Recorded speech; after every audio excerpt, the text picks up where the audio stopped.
କଥାର ନାମ ବଂଶୀ। ରଚନା ପ୍ରକାଶ ମହାପାତ୍ର। ପଢ଼ି ଶୁଣାଉଛନ୍ତି ଡକ୍ଟର ଆଲୋକ ଅଗ୍ନିବେଶ। ଯୌବନ ମନେ ପଡ଼େ? ସରୋଜ ପଚାରିଛି। ମନେ ପଡ଼େ? ମୁଁ ତ ଏବେ ବି ଯୌବନରେ। ସମୟର ସ୍ରୋତରେ ଦେହ ହୁଏତ କିଛି ବାଟ ଆଗେଇ ଯାଇ ଥାଇପାରେ, କିନ୍ତୁ ମନ ଏବେ ବି ସେଇ ଯୌବନରେ ଅଛି। ସେଥିପାଇଁ ତ ଦୋକାନରେ ବେଳେବେଳେ ଯାଇ ପଚାରେ, କିଛି ଭଲ ହେୟାର ଡାଇଂ ଅଛି? ନୂଆ କିଛି ସେମିତି ବାହାରିଛି କି ଯାହା ବାଳକୁ ମଚମଚ କଳା କରିବ, କିନ୍ତୁ ବାଳର କିଛି କ୍ଷତି ଘଟାଇବନି? ଆମୋନିଆ ନଥିବ, ନ୍ୟାଚୁରାଲ କି ହର୍ବାଲ ହେଲେ ଭଲ। ଟେଲିସପ୍ର ଏଡ୍ ଦେଖି ଦେଖି ଫେସିଆଲ ପାଇଁ କ୍ରିମ୍ ଅର୍ଡର କରେ, ଯାହା ମୁହଁର ତ୍ୱଚାକୁ ସତେଜ ରଖିବ।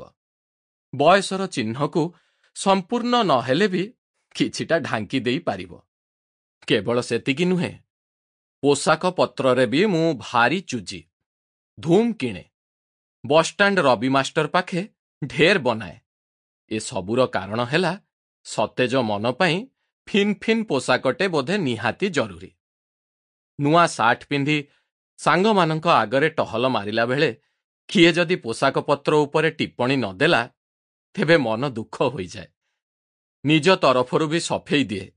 କେମିତି ଲାଗୁଛି କହିଲ? ସରୋଜ କି ରମା ଗୋଚ୍ଛାଏତ ଯଦି କୁହନ୍ତି, ୱାଓ, ହିରୋ ଭଳି ଦିଶୁଛ, ମନ ଖୁସି ହେଇଯାଏ। ଅଜୟ ସ୍ୱାଇଁ ଯଦି କହେ, ହେ, ଏମିତି ଚିକଚିକିଆଟେ କ'ଣ ପିନ୍ଧିଲେ ମ, ପାଲା ବାଲା ପରି ଦିଶୁଛନ୍ତି, ଉଚ୍ଚାଟ ଫିକା ପଡ଼ିଯାଏ। ଯୌବନର ଦସ୍ତୁର ହିଁ ତାହା। ସଦାବେଳେ ୱାଓ ଚାହିଁବ, ହେ ନୁହେଁ। ତେଣୁ ଫିକା ପଡ଼ି ଆସୁଥିବା ଯୌବନର ରଙ୍ଗ ବିନ୍ୟାସରେ ମୁଁ ଏବେ ବି ଲାଗୁଛି ମୃତ୍ୟୁ ଅବଧି ବୋଧେ ରହିବ ଏ ଢଙ୍ଗ।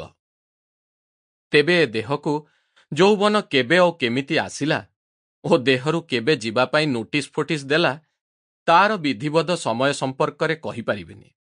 କେବଳ ମୁଁ କାହିଁକି, କେହି ବୋଧେ କହିପାରିବେନି। ମୋତେ ଲାଗେ ହେତୁ ହେଲା ବେଳକୁ ବୋଧେ ଯୌବନ ଆସି ସାରିଥାଏ ଓ ମନସ୍କ ହେଲା ବେଳକୁ ସେ ବିଦାୟ ନେଇ ସାରିଥାଏ। ହଁ, ଝିଅମାନେ ହୁଏତ କହିପାରିବେ ଏ ବିଷୟରେ, କାରଣ ମେନଷ୍ଟ୍ରୁଆଲ ମ୍ୟାଚୁରିଟି ପରେ ଝିଅମାନେ ଯେମିତି ଫିଲ୍ କରନ୍ତି ତାଙ୍କ ଦେହକୁ ଯୌବନ ଆସିଗଲା। ପୁଅମାନଙ୍କ କ୍ଷେତ୍ରରେ ସେମିତି କିଛି ସୂଚନା ନଥାଏ।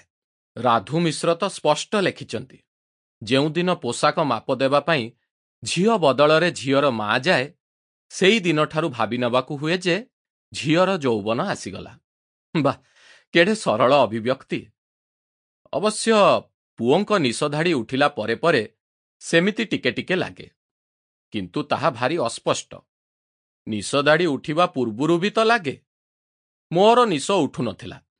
ମୁଁ ନନାଙ୍କ ରେଜର ଆଣି ଗୋପନରେ ତାକୁ କାଟି କାଟି ପରିଶ୍ରମ କରି ବଢ଼ାଇଛି। ନିଶଦାଢ଼ିକୁ ମୁଁ ପୁଅମାନଙ୍କ ଯୌବନର ବଗିଚା ବୋଲି ଭାବେ। ତେଣୁ ମୁଁ ସେ ବଗିଚାକୁ ଖୋସି ରୋଇ ପାଣି ଦେଇ ଟିକେ ଜଲ୍ଦି ତିଆରି କରିଦେଲି। ପରେ ବୁଝିଛି ଅନେକ ବି ସେମିତି କରିଥାନ୍ତି, କାରଣ ସମସ୍ତଙ୍କ ଭିତରେ ବୋଧେ ଏମିତି ଗୋଟେ ଭାବନା ଗୋପନ ଭାବେ ଥାଏ ଯେ ଯୌବନ ଟିକେ ଜଲ୍ଦି ଆସୁ ଓ ଦୀର୍ଘସ୍ଥାୟୀ ହୋଇ ରହୁ, କିମ୍ବା କେବେ ବି ନ ଯାଉ, ଯେମିତି ମୁଁ ଭାବେ। ତାକୁ ଜଲ୍ଦି ଆଣିବା କ୍ରିୟାଟି ବି ମନ୍ଦ ନୁହେଁ। ପର୍ବ ଆସିଗଲାଣି, ଆମ୍ବ ପାଚିନି ଯଦି ତାକୁ କାର୍ବାଇଡ୍ ଦେଇ ପଚାଯାଉ। ପର୍ବ ଓ ଆମ୍ବର ସ୍ୱାଦ ପାଖରେ ପାଚିବାର କାରଣଟି ତୁଚ୍ଛ ନୁହେଁ କି? ତେବେ ଯୌବନର ପଦଧ୍ୱନି ମୋର ପ୍ରଥମ ମାଷ୍ଟ୍ରୁବେସନର ଅନୁଭୂତି ମନେ ଅଛି। 9th class. ଆମେ ଆମ ସ୍କୁଲ ଟିଚର ବିମ୍ବାଧର ସାରଙ୍କ ପାଖେ ଟ୍ୟୁସନ ପଢ଼ିବାକୁ ଯାଉଥାଉ। ପରୀକ୍ଷା ଆସିଲେ ତାଙ୍କ ଘରେ ଶୋଇ ପାହାନ୍ତିଆ ପଢ଼ାପଢ଼ି କରୁ। ସେମିତି ଏକ ଶୀତ ପାହାନ୍ତିଆରେ ମଧୁ ବୋଲି ମୋର ଗୋଟେ ଅତି ପ୍ରିୟ ସାଙ୍ଗ ମୋତେ ମାଷ୍ଟ୍ରୁବେସନ କଥା କହିଥିଲା। ଖାଲି କହିଲା, ଏମିତି କଲେ ସେମିତି ହବ। ମୁଁ ପ୍ରଥମେ ଭୟ ପାଇଗଲି। କହିଲି, ଇସ୍, କି ଖରାପ କଥା, ଯଦି କିଛି ହୋଇଯାଏ?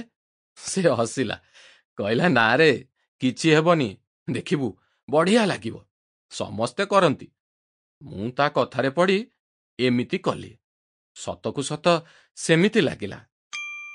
Sample complete. Ready to continue?